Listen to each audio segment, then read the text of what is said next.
everyone. Welcome to the new and improved 107capital podcast, The Bridge.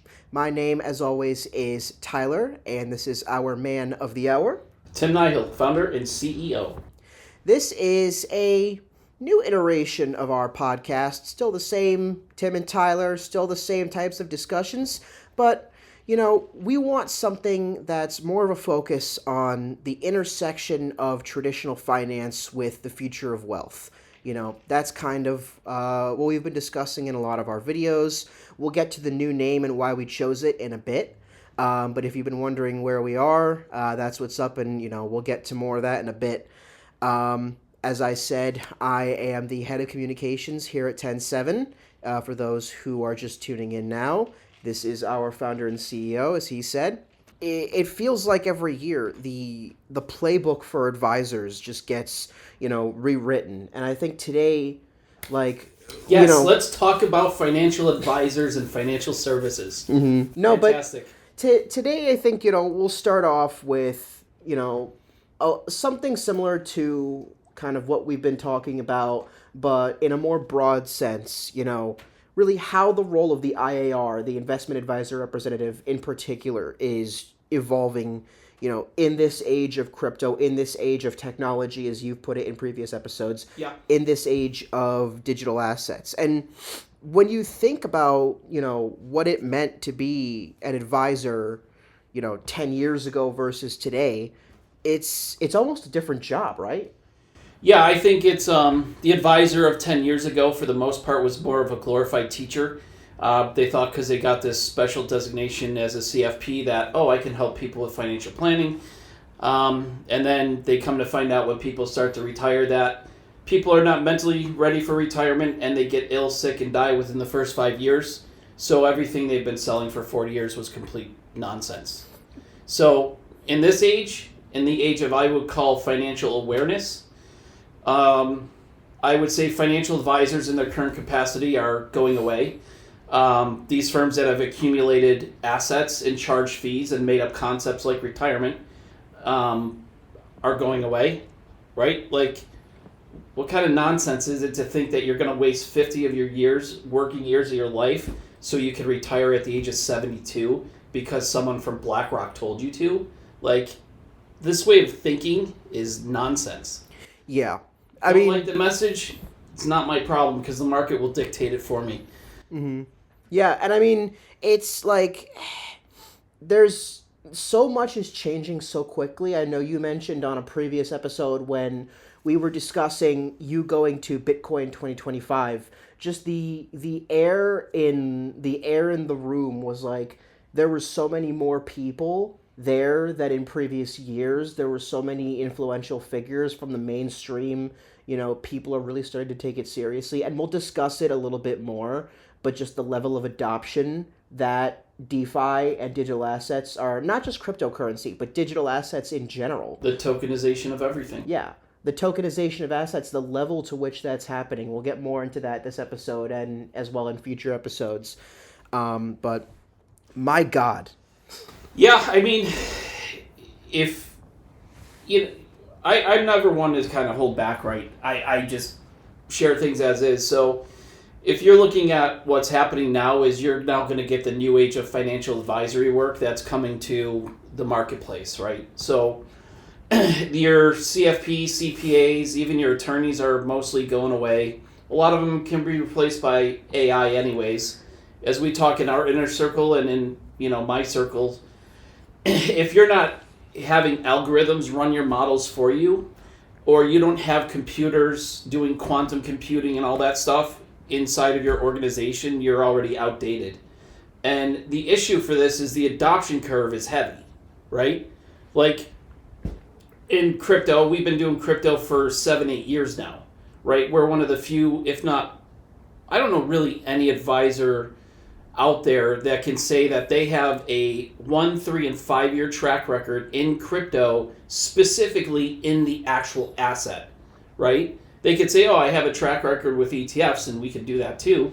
But ownership of the asset is massively important. And this is all assets too, right? It's not just cryptocurrency. It's also stocks, bonds, and everything else, we're going back to we're going back to the world of ownership and not this hijack capitalism that we've been living since the 1930s. I know the term you've always used is sovereign wealth. Individual and family sovereign wealth. And the thing is, financial advisors and CFPs do not create sovereign wealth. They never have. They create platforms, they sell products, and they sell you a dream. So let's talk about... It's like Ameriprise's dream book. That's all it is. It's only a dream. It'll never happen. So yeah, let's go more into that. Let's definitely talk about that. You know, I guess to start things off, you know, really, when we're talking about the role of the IAR, start us off by talking about, I guess, like what IAR is traditionally focused on, you know, and then when do you think that changed? I think it changed in 2008, really, what financial advisors and IARs focus on. Like their concepts are investment planning at the core of it, right? Everything is built to sell a product or an investment strategy. And that's all fine and dandy, but when you go through and get to the actual job of what you actually do, you know, people are like, well, I could just pick my own investments on my own, or why am I paying you 1% to do this for me when I can do it for myself? So if you're looking at that, you look at the core of what the financial services community offers, it's just strictly basically investment management. Yeah, there's some insurance in there and there's some estate planning, but it's not generational sovereign wealth creation. It's not family office creation. You're not helping people create a family bank, right? Yeah. So the next generations are kind of hip to this, and it's been driven by technology and the access to information and the freedom of information. So there's investments. Younger generation are not interested in the same solutions that their parents were or their golfing buddies are. So that's changed. Retirement planning is an outdated concept, because why would I want to work for someone for 50 years when I can go on TikTok and make $1 million a year doing videos? I know one of the shorts that we put out recently, you mentioned this on a previous episode, like, it's just not, it's not the same anymore. It's just not. Because, like, that whole... It's not. And think about retirement plans, right? Oh, well, they say we do tax strategy. No, you do what I would call attempted tax efficiency, right? So if you look at what advisors bring to the table, and I sit with them all the time. I grew up in a family of accountants. And I'm like, okay, and I've had advice. It was funny. I sat with a kid on a plane who's an advisor right around the corner from where we are right now. And I said, hey, what do you do for tax planning? Oh, we do tax offsetting. And I'm like, what do you mean? He goes, well, we tax harvest at the end of the year, which is basically they harvest gains and offset the taxes with, harvesting losses. And you get a $3,000 carryover year after year. Whoopity-doo. Like when I'm staring down the barrel of a $500,000 tax bill, 3,000's not getting me there. And then if my advisor comes to me, and this is why advisors are going away in their current form, is because people are getting hip to this. So you're telling me that if I have a $500,000 capital gain that I have to offset, that you're going to sell off $500,000 worth of losses for me to take my tax bill to zero? It's nuts. That's the industry solution. And I look at that, and I look at that person, and I ask them, why do I have $500,000 in losses to begin with? I shouldn't have that. Investments are a probability game, right? You're looking to, hit 85, 90%. You're never going to hit 100% of your investments. But if you're managing my money, unless I'm like uber wealthy, like, okay, if I have $1 billion, then yeah, 500,000, I can expect that. I'm playing a bigger game. But for high net worth and even ultra high net worth, like, why do I have $500,000 of losses? My money all should be making money across the board. Like I said, it's a probability play and a statistics play where you're trying to hit 80, 90, 95%. But I like to have in the problem of when my clients call me and say, hey, I don't know what to do because I'm getting a big tax bill, and I look at their account and I'm like, well, we don't have any losses, so let's do the next best thing. Let's play the wealthy game. Let's buy tax offsets. So that I think leads me to. And 91% of advisors cannot do them and don't do them. Oh well, yeah, we'll talk about that for sure. I know that's a hot topic for you. No, but so that kind of leads me to a question that I've also had on my mind in regards to the advisor perspective specifically. You know, what's the, like, just overall in terms of the mode of doing business? What is, would you say, the biggest difference between being an advisor in 2010 versus now? I would say being an advisor in 2010 was pretty easy. Outside the fact you just went through the 2008, that was not fun for any of us. It was at a time where I think the level of awareness about finances in general was at a low. Everyone was, I would think, lulled to sleep by the economy and money printing and bailouts and all that. And everyone was just kind of taught this game, pump as much money into your 401k as possible and yada, yada, yada.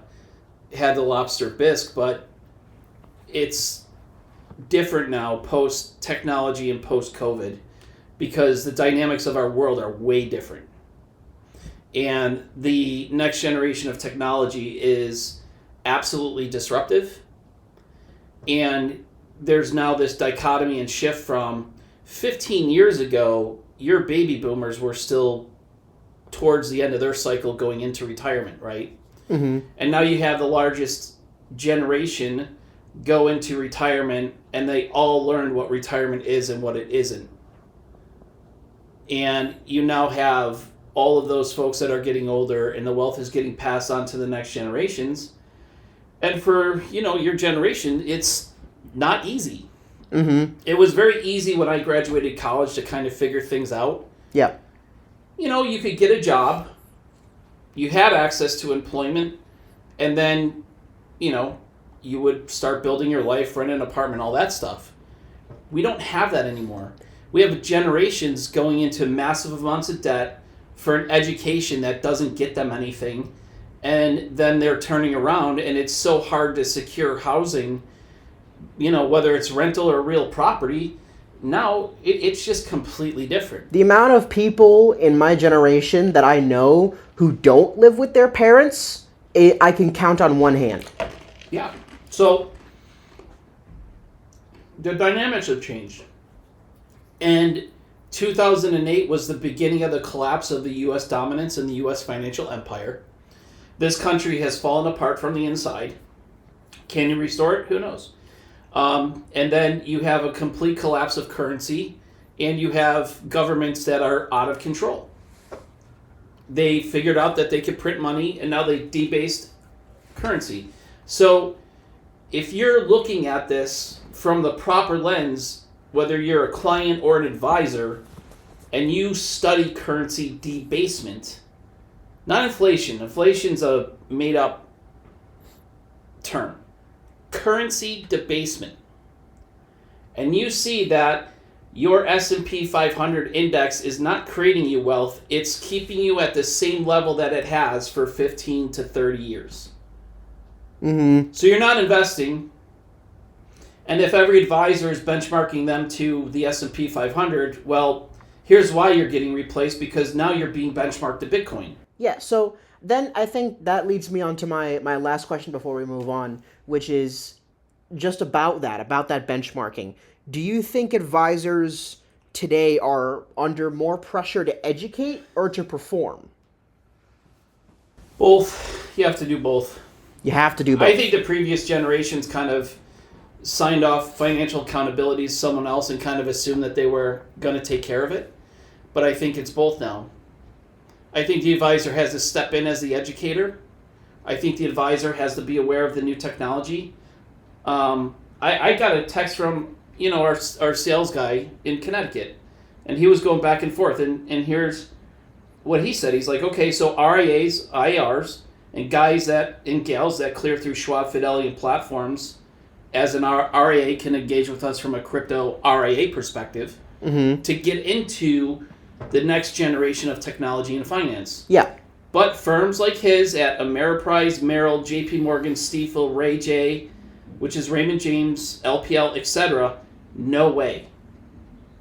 And he said, you guys have a huge head start. Right now they cannot solicit crypto and have 4 Bitcoin ETFs. Just 4? 4. So if a client comes up to an advisor, and this is 90, let's say 90%, 97% of advisors out there, their solution is a packaged product with 0 ownership. And this is why advisors need to adapt. So you're going to offer me Bitcoin and crypto, and I separate it because Bitcoin is separate from crypto. You're going to offer me ETFs that give me 0 ownership, when ownership of Bitcoin and crypto is the equivalent of getting into real estate in Manhattan in the 1600s. So 97% of financial advisors in the marketplace today do not have a solution. Yeah, I mean, and let's And what our friend's friend said to him is not accurate either. Because even if you're at Merrill, Ray J, LPL, Ameriprise, etc., I have 5 different ways we can work with you to get your clients crypto that fit in this old archaic system of compliance that you live in, because you're not an advisor anymore. Advisory firms are being run by compliance and legal. They're not being driven by what's in the best interest of the client, and they're not being driven by finance and investment. Mm-hmm. That's why the solution is indexing to the S&P 500. Mm-hmm. Right? So the next generations don't want the same solutions. I can tell you personally from my own thesis and theory and proving it myself, right? Not guaranteed, but how often can you double someone's net worth? Every 3.5 to 5 years. Mm-hmm. If you do what we say to do, we can achieve those goals with people. That's wealth creation. Financial advisors have, and this is why they're different, they have fallen asleep at the wheel. They have lost the wealth creation side of this job and career, and they have totally sold out to compliance departments and packaged products because they can play golf with their golf buddies all day long. Mm-hmm. No, but I mean, they really face the risk, now more than ever, of being seen as like just out of touch, and I think that's kind of where I want to get into. It's like Hall & Oates, out of touch, out of time.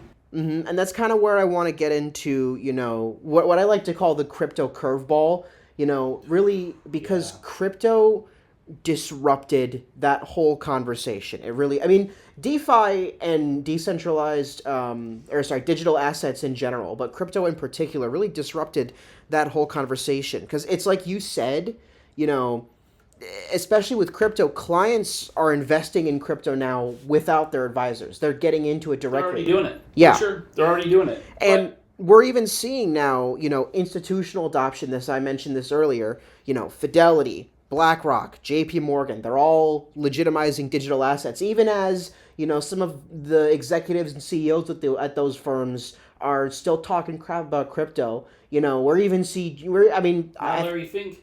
I think there was a recent article, where Jamie Dimon, who has been the most vocal hater of crypto for years, he's now starting to come around. He's starting to lessen his rhetoric. Oh, they've been buying it behind the scenes for a decade now. Yeah. Everything that Jamie says is pretty much a lie. You have to understand Jamie Dimon is a politician. He's not a banker. Mm-hmm. And so I take what Jamie says with a grain of salt. Yeah, but this is where it comes to, like you just said, even executives who say they hate it are buying it behind their back. Like, the stats don't lie. 70% of high net worth investors under 45 own or plan to own crypto within 5 years. And you have to underline own. Yeah, own. Not ETF, own. Not purchasing a credit or a thing on a piece of computer screen. It's ownership. And there are now a whole other wave of problems. So what we've solved is, okay, we've come up with solutions to help financial advisors get into digital assets and build it into their infrastructure. Be their back office, their entire thing, right? So we have that. The second part of it is now we're getting pulled into helping people solve problems. because now you have the problem of ownership and protection, right? Because you own now digital property. So how do you store it? How do you protect it? How do you secure it? Like, there's a whole new wave of problems or challenges, I would say, that need to be solved. And at the same time, we also have to bridge and be the bridge for old traditional finance, for people to walk over the bridge and build a bridge into new finance. Mm-hmm. And this is one of the reasons why. I mean, I'll get to it in more of a moment, but this is one of the reasons why you and I decided to rename this podcast to The Bridge, because, crypto, like, we can talk about crypto specifically, and it's part of it, but it's an element of it. And ultimately, the message that we're trying to get across to people, the message that we talk to our clients about, is the bridge, is bridging that divide between the old and the new when it comes to the future of finance. That and also there are too many cocktails. My God, we never run out of cocktails. It's not even that. I mean, okay, so in the background right now, you're looking at the ticker. And here's a company that is on the television screen that just got debanked. Right? A bank came in and said, nope, you don't have access to your money or accounts anymore. And this is the other thing in the education of that is happening with people is people are starting to understand that banks are not safe. Like, when you open a bank account and you sign their documentation, you are agreeing that your money is now the bank's money. It's not yours. Mm-hmm. Right? So this just goes and takes it a step further, that this whole new age of finance and technology and advisory work is here now. And these are the solutions that people and advisors and financial companies need. Yeah, I mean, this is why, between the way things are adapting and the appetite that there is within the client base as a whole, like, advisors aren't being asked if they do crypto. They're being asked, if they don't, they're being asked, like, why not? Like, and the answer is because of compliance. And that's why I continue to share that the investment advisory space and financial advisors are not advisors. They are wholesalers. They're selling solutions. Not all of them, most of them are. And they're driven by compliance. They're not driven by what's in the best interest of the client or what's in the best interest of generating wealth. The wild thing is... And that's where the game changed. You have to now get back to generating wealth.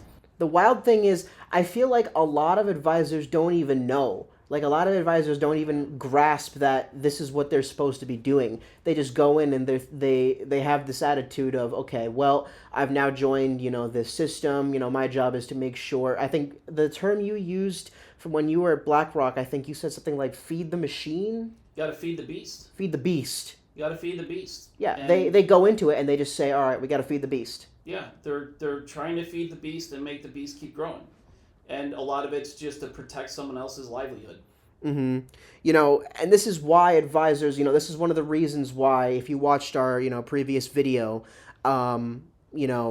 mentioning, where we announced, what we're doing with Crypto RIA, our new subsidiary, this is one of the reasons why we are doing it. And one of the reasons why, firms are working with us is because advisors need, ongoing education, not just on digital assets, Yep. but on communicating them. On digital assets, on communicating them, on how to speak the language.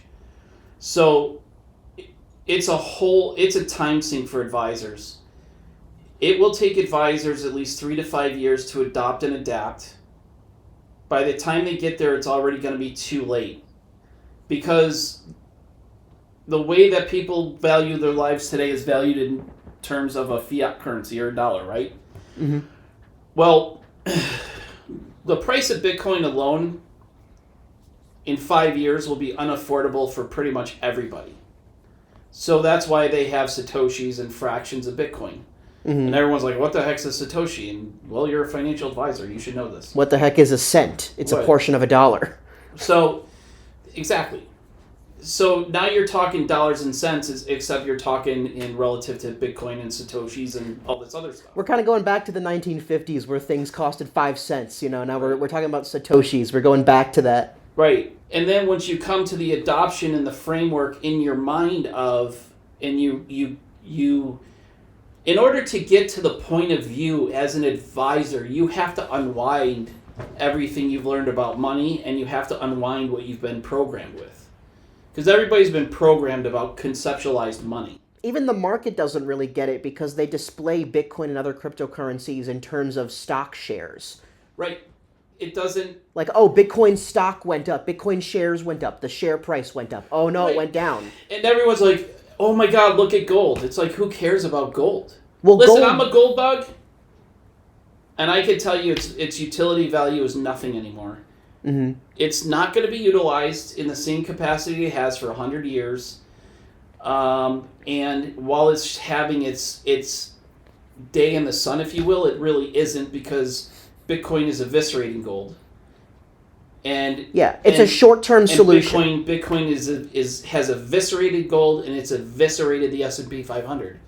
So as an advisor, you're now being benchmarked to Bitcoin. You're not being benchmarked to the S&P 500. Mm-hmm. And now you're saying, oh crap, Bitcoin's the 10,000-pound gorilla in the room, because when you understand things like the Bitcoin standard and how humans are going to move to a whole new way of living digitally and a whole new digital economy driven by technology, generative technology and all this other stuff, you're going to come to the realization that your entire business model is defunct. Yeah, trust, like now more than ever, it's not about, like trust and transparency is what matters now, especially transparency. Trust and transparency, and at the same time, for advisors that have been doing this for 30, 40 years, they're gone.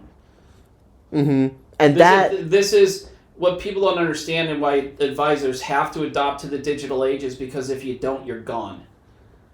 Your client base in 5 years is gone. Yeah, you might have had clients that have been with you for 30, 40, 50 years, but the next generation are getting those investments, and those investments are going to go elsewhere. Yep. Because they're not interested in what you have to offer. Yep, and that is why ultimately we decided to name this podcast The Bridge, because, that's what this is about. That's what we want to focus on, bridging, as it were, the old world of finance with the future of finance that we always talk about. Right, and for advisors, I mean, if you think about it, and I'm an advisor, we've been doing this for a long time, I have, anywhere from 100 million to $1 billion under management. I have to figure out how to adopt this into my current systems, my client base. I have to know how to talk to nomenclature. I have to learn a whole new language. It's a massive time sink. So by the time you get to this, it's a 3 to 5 year window to do it on your own, right? If you're an advisor. And the other problem you have too is there are no advisors that have actually done this yet, right?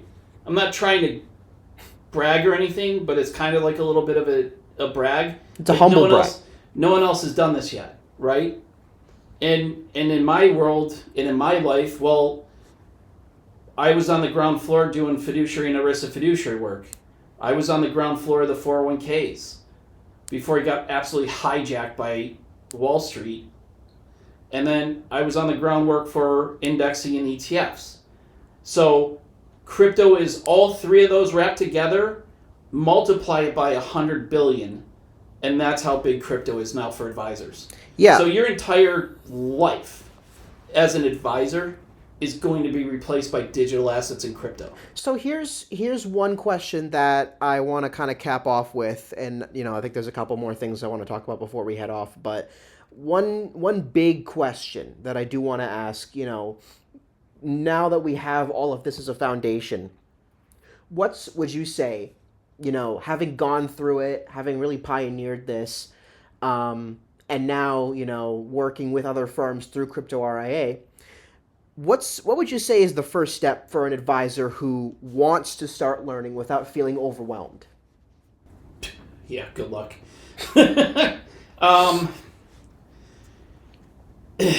Well, first you just have to reach out to people that understand this market. You have to reach out to people like us. Yeah. Because there's so much to the digital asset space, but there's some good and some not so great, right? And the information on it can be overwhelming. The easiest way to start is by studying Bitcoin. Like, read the Satoshi white paper. It's not that long, but you'll get it conceptually as to why, right? Because this is about frictionless money movement and sovereign individual wealth. It's about disconnecting and deconnecting from centralized finance. And there's a whole new world and economy that's out there that is beyond the touch of traditional finance and governments and banks and all that stuff. It's always existed. It's just now that world that was played in by the uber wealthy, right? The biggest issue governments have ever had has been trying to tax the wealthy and the uber wealthy, and you never can, because ultimately they're the ones that own the government, because where do you think the money comes from? But you have to get to this understanding of peer-to-peer business transactions without borders, boundaries, and limitations. And when you study Bitcoin to start, you now see the power of the technology and the blockchain and digital assets and decentralized finance. And the next generations are not interested in centralized anything. No one is. Yeah, I mean, my birthday's tomorrow. I'm not that old, and I've never had interest in anything centralized, right? I've never fit in anywhere. It's just how I am, but I never believed in living someone else's rules and regulations. It never made sense to me. especially in my generation, I mean, I don't know if you've been paying attention to the news from, like, Asia and Africa and all that, but, like, there are protests going on, like, around the world led by members of Gen Z, whether it's about, labor, whether it's about lack of representation, or whether it's about poor economic mismanagement. Governments are falling down like dominoes, and they're raising friggin' pirate flags. Like, it's insane. Yeah, it's just watch the news, and you're watching it real time. And so this is why... They elected the new leader of Nepal by Discord. That's crazy. And this is why, as an advisor, you have to adapt, because you don't have, in the traditional financial advisory system, you don't have the tools to solve the problems of the future generations that will and have the wealth now. So, for example, and this was, a case that we're consulting on, let's say this woman's 27 years old. That's the other thing. We'll talk about women empowerment and finance, because that's a big key and what's changing as well. Mm-hmm. And women want nothing to do with traditional advisors. Nothing to do with them. It's hilarious. Not just because of how flawed the model is, but also because traditional advisory is a sausage fest. Well, I don't know that you could say that, but... Maybe not anymore, but it used to be back in the day. They didn't respect the power of women and their role inside the household with finances. And that whole pendulum is shifting in another direction. But let's say you're a financial advisor, right? And, you have a client come up to you, and she's, let's say, 27, 30 years old. And she's like, hey, I was just working on a new project, a technology healthcare solution, and I just made, let's say, $30 million. Oh, well, first of all, how do you mitigate $30 million from a tax perspective? I mean, do the income tax number on that one. Oh my God. Right? Think about that tax bill. So first you got to figure out, okay, how to protect it. Traditional advisor would be like, well, I don't know where we're going to find $30 million worth of offsets, right? That's your job. Find it. So you're going to look at $30 million, how to mitigate taxes. So now this individual has to find someone in the 9% of financial advisors out there. Mm-hmm. And then out of that 9%, you have to talk about what's going to be of interest to that individual person, and a female that's 30 years old that's already built enough wealth for the rest of her life. And you're going to bring her a strategy of index funds and ETFs. Zero interest in that. She has zero interest in that. And this goes to where again, traditional advisors are going away because the next generation with their money, it has to have some sort of social impact to it. There's an ethos to money management now. It's not just about performance. So if you're a traditional financial advisor, not only is Bitcoin wrecking you from a performance perspective, but most of your investments that you do have very little to no ethos behind it. Mm-hmm. And the biggest wealth transfer of all time that's happening is going to generations and a generation of people across the globe, because it's not just here in the United States, that have a very ethos-oriented, human-like, humanity-oriented mindset to them. Probably greater than we've ever seen before. Yeah, because we grew up with the internet. We grew up being able to talk to. I can log on right now and talk to people in freaking Brazil. I can log on and talk to people in the Philippines.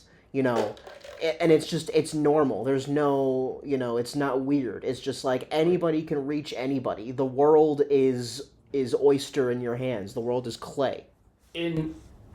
From my observation, in watching what's happening, we are moving into an age where the sovereignty of the individual and their wealth is the utmost important.